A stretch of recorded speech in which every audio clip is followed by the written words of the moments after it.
I'm Ed Adams, and this is the Weekly Genealogy Toolkit, the podcast that helps new genealogists get the most out of their research time and avoid the most common pitfalls. Since about 2014, one of the biggest gateways into the world of genealogy has been commercial DNA testing. For many, it starts with the desire to know more about the rich tapestry of your ethnic heritage. But quickly it seems to expand to wanting to know more about the specific individuals that came before you. For others, it comes from a desire to discover your biological family. In fact, it's never been easier for people who were adopted to do that and to do it on their own. Fair warning up front, this is going to be a longer episode, and I'm honestly only going to scratch the surface. But I hope I can give you some things to think about that will help you get the most out of your DNA test. Now, I'm willing to bet, for some of you out there listening, you got a DNA test kit as a Christmas present several weeks back. If you jumped at the opportunity and did the test and sent it off quickly, you'll likely be getting your results in the next week or two. I hope, at least. Processing times can vary widely throughout the year, and the processing time is mostly a reflection of how many orders they have to deal with. So if you don't get your results soon, hang on tight, they're coming. But what exactly are you going to get? And how do you use that information to help in your journey to fill in the blanks about who you are? Before we can get into that, let's talk a little bit about DNA and how it's inherited. We probably all took high school biology, so I hope I'm not insulting anyone's intelligence, but understanding some of the basics of how you came by your DNA will help significantly as you look at how to understand your testing results. To start with, your DNA is kind of like your body's instruction manual. You have 23 pairs of chromosomes, with each pair containing one chromosome from your mother and one chromosome from your father. These chromosomes determine all the key biological traits about you, from whether you've got blue or brown eyes down to how likely you are to sneeze when you walk outside on a sunny day, and everything in between. 22 of those pairs are called autosomal DNA, and the 23rd chromosome is the sex chromosome. On the 23rd pair, women have 2 X chromosomes and men have 1 X chromosome and 1 Y chromosome. If you tested at Ancestry or MyHeritage, you only tested your autosomal DNA. If you tested with Family Tree DNA, you may have gotten one of several different tests. For today, I'll focus on the typical autosomal test, but I'll at least talk about what some of the other testing options are. When looking at your autosomal DNA, it's important to understand from the get-go that your DNA family tree, that is, the list of ancestors that have contributed DNA to you, is much smaller than your genealogical family tree. That is, the tree that you build using documentary sources that you find either online or in physical repositories. At first glance, it doesn't seem to make sense. If I got half of my DNA from my mom and half from my dad, and each of them inherited their DNA in the same fashion, then it would seem to follow that while I may not have gotten much DNA from my 6 times great-grandfather, I should have at least gotten at least a small percentage. Unfortunately, that's not exactly how the inheritance of DNA works. When looking at a relative as far back as your 6 times great-grandfather, the likelihood is that you got absolutely no DNA from them. To add to the complexity, though, while you may not have gotten any of his DNA, your sister might have. This is because of a process called recombination. The way that DNA recombines is actually a fairly dense topic, but you can think of it this way. Your mother gave you half of her DNA, but that DNA wasn't split 50-50 between her parents. Through recombination, you may have gotten 23% from your maternal grandfather and 27% from your maternal grandmother. Now, that's a fairly minor difference between the two, but each generation back, that difference can more or less multiply until fairly quickly you get to a point where some of your ancestors may have provided you with no DNA whatsoever. That's probably enough inheritance background to get at my first point, as you look at what to expect from your results. They may not match what you expect to see. If you have a strong family tradition of history keeping, you may know that you're mostly German with a little bit of Scottish and English mixed in. But once you get your results, you may find that your ethnic estimate reflects the German majority, but only shows a very small amount of Scottish and no English at all. Instead, you're showing some Danish, Norwegian, or Swedish DNA. Please don't make the conclusion that either the DNA analysis or your family tradition is incorrect. They're quite possibly both 100% correct. But how? Maybe you have pretty good documentary evidence of your English heritage. Why wouldn't it have shown up on your ethnicity estimate? Well, in the case of this example, it's a two-part answer. The first part of the answer is that if you have an ethnic lineage that is sufficiently small with respect to your overall family tree, because of recombination, you may not have inherited any DNA to show up on your estimate. This is why it's incredibly useful to have your siblings test if you have any, as well as your parents. In fact, the more members of your family you can test, the more you can use those results and make some real discoveries about your family. But hang with me now, because the second part of the answer is that while it looks like none of that English ancestry came through to you, it may have. Remember that these results are based on comparing your DNA against what Ancestry calls the Ancestry DNA Reference Panel, and what MyHeritage calls founder populations.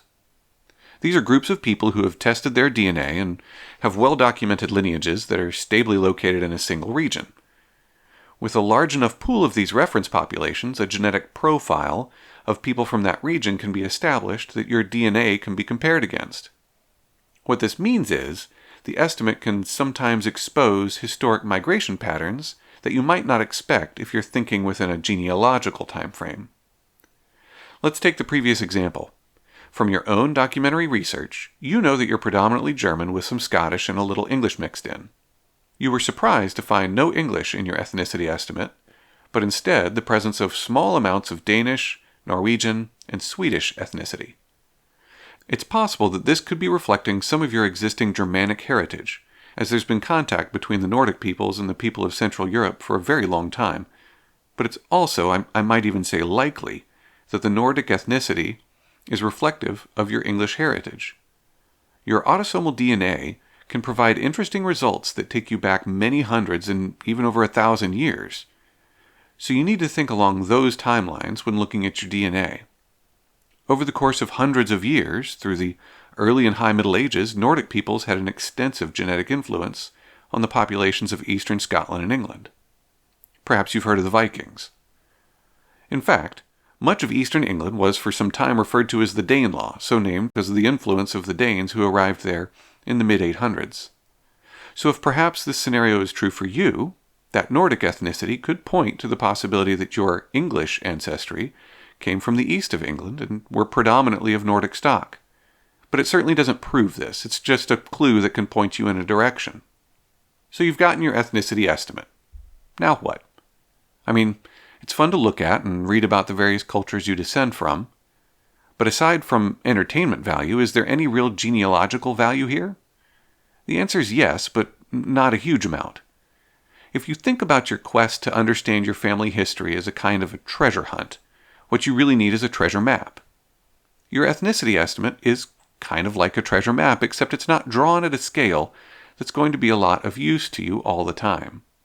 Think of it as a global map with some broad arrows drawn towards some broad regions saying, your treasure's here. Sure, it's better than nothing, and depending on what you knew or didn't know before getting started, that can still be a tremendous help, but it's not going to tell you how to get to the treasure or where to dig. Your ethnicity estimate will point you in a general direction and help you eliminate some possibilities that might have otherwise wasted your time, but beyond that, it's going to be mostly of entertainment or personal value. That doesn't mean that DNA testing isn't immensely valuable in genealogy, though, because it's the exact opposite. There is a lot more to your DNA test result than your ethnicity estimate. A great source of information comes from the ability to sift through your DNA matches, but you're probably going to need to learn some more before you'll be able to really leverage the power of your matches. It's well out of the scope of a 10-minute podcast episode to walk you through the details of effectively using your matches, but the overall process is actually not that complicated. Once you get your results, go look at your matches. They'll be arranged in the order of relation to you with the closest relations at the top. The closeness of your relationship to the match is determined by the number of shared centimorgans. A centimorgan is just a unit of measurement for genetic linkage. Hop over to DNApainter.com. It's easy to remember, but I'll put the link in the description anyway. So hop over to DNApainter.com and go to the Shared Centimorgan Project tool and look at a chart of possible relationships according to the amount of shared centimorgans. It's a great place to start.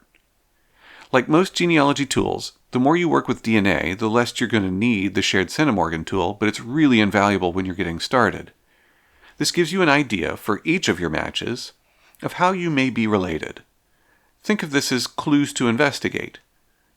You can try starting with that user's shared tree, if they have one, but remember that you have to verify the information in their tree.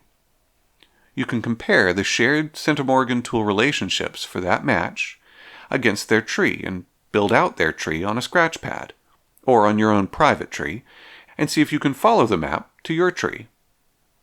I'll often end up using information from the trees of my matches, but I usually try to start with my tree and go the reverse route, because it allows me to start from a known valid information. But where do you start? If I share 253 centimorgans with a match, the shared centimorgan tool shows me 19 possible relationships. There's actually more possible relationships, but for now, we'll take the basics, and 19 is plenty. I usually do a combination of two things. First, I'll look to see if the user has a shared tree, and I'll just look at their shared tree and see what surnames are involved. If any look familiar to me, this gives me a sense of what direction to look. Secondly, each of the potential relationships on the shared centimorgan tool shows a range.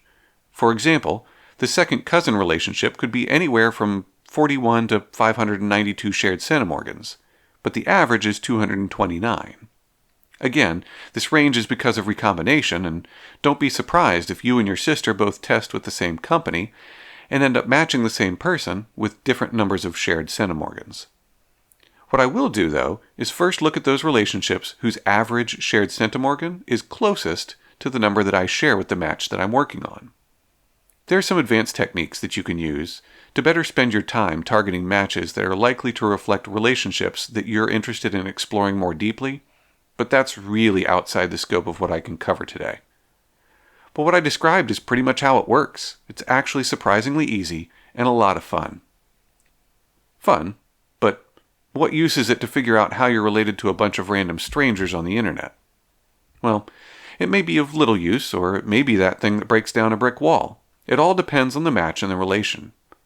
But think about this example. Let's say your grandmother never knew who her father was. He was never in the picture when she was growing up, and her mother never volunteered any information. That's going to be a pretty hard brick wall to get past if there were never any civil records created to document a marriage or who the birth father was. But you've gone and tested your DNA.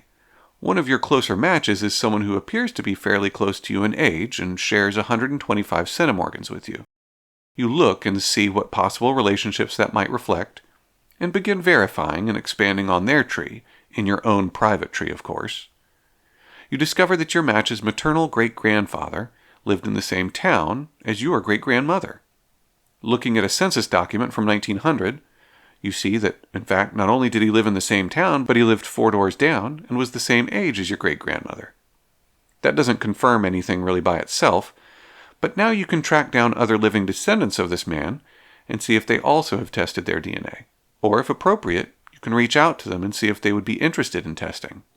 That can be a challenge, though, and getting strangers to test their DNA to help you with your own genealogy is a topic best left for another day.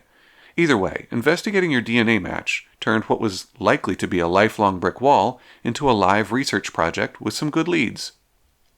So speaking of good leads, if you haven't already tested, you might be wondering, where should you go to get your test done? Your usual options are Ancestry, Family Heritage, Family Tree DNA, and there's a handful of others, but where should you go?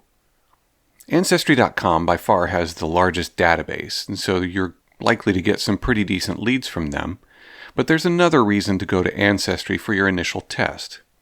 It's because most of the other testing sites let you upload your DNA there and see what sorts of matches you get from their database. Ancestry.com does not let you do that.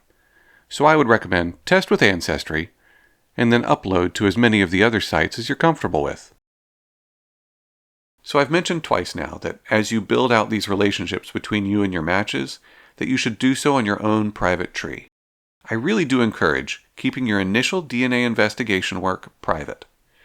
There is a number of reasons for this, but one of the big ones is because DNA testing can reveal unexpected relationships. More than one person has been shocked when their DNA results indicate that the people that they have known their whole lives as family aren't, in fact, biologically related to them. This may be something that you discover about yourself, and that's something that you need to think about before even testing. But you don't want to unnecessarily cause drama and heartache in the lives of others if you don't have to. And you don't have to. So keep your work private. If you do discover an unexpected relationship within your own close family, take a deep breath first and do some serious thinking. People have discovered that their father wasn't biologically their father.